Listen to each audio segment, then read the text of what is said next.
સુરત આરટીઓએ શુક્રવારે special drive યોજી overload માલ ભરીને દોડતા 40 વાહનોના માલિકો પાસેથી 4 લાખ ઉપરાંતનો દંડ વસૂલ કર્યો છે.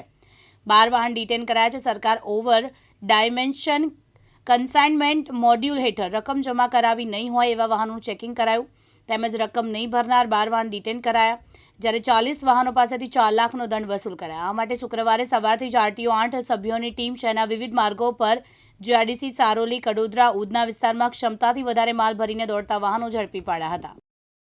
સર, આરટીઓ દ્વારા એક ડ્રાઈવ ઓવરલોડિંગ દ્વારા ચલાવવામાં આવે છે.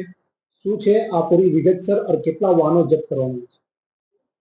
આપ જાણો છો એમ માનનીય કમિશનર સાહેબની સૂચના અન્વયે ખૂબ સઘન ઝુંબેશ ચલાવી રહ્યા છીએ. આરટીઓ કચેરીના તમામ ઇન્સ્પેક્ટરશ્રીઓ અને આસિસ્ટન્ટ ઇન્સ્પેક્ટરશ્રીઓની ટીમો અત્યારે ફિલ્ડમાં જઈ અને ગાડી સામે દંડનીય કાર્યવાહી કરી રહી છે, જેમાં ખાસ કરીને 100 થી વધુ ચલણ ઇસ્યુ થયા છે, જેમાં જે લોકોનો કોઈનો ટેક્સ બાકી હોય અથવા ઓવરલોડ હોય અથવા ઓવર ડાયમેન્શનમાં હોય અથવા એની સામે અન્ય કોઈ મોટર વ્હીકલની કલમનો જો ભંગ થતો હોય તો તેની સામે યોગ્ય રીતે એની કાર્યવાહી કરવામાં ચાલુમાં છે. વધુમાં આપને જણાવું તો લગભગ 27 થી વધુ જેટલા વાહનો ડિટેન કરવામાં આવે છે અને ટીમ દ્વારા આજ દિન સુધીમાં લગભગ 31 લાખથી વધુનો દંડનીય કાર્યવાહી કરીને એનો મેમોની રકમ એમાં વસૂલવાની કાર્યવાહી હાથ ધરવામાં આવી છે.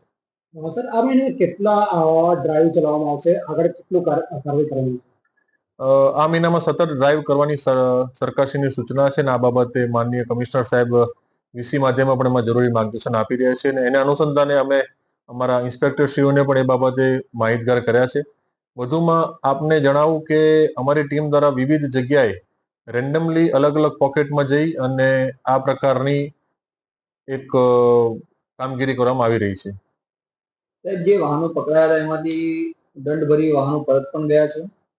હા, જે લોકો વાહનનો પોતાનો દંડ ભરી દીધો છે એ વાહનો યોગ્ય રીતે રકમ ભરી અને પછી અહીંથી ડિટેનમાંથી મુક્તિ આપવામાં આવે છે. મુકેશ ગુરવ, દિવ્યાંગ ન્યૂઝ, સુરત.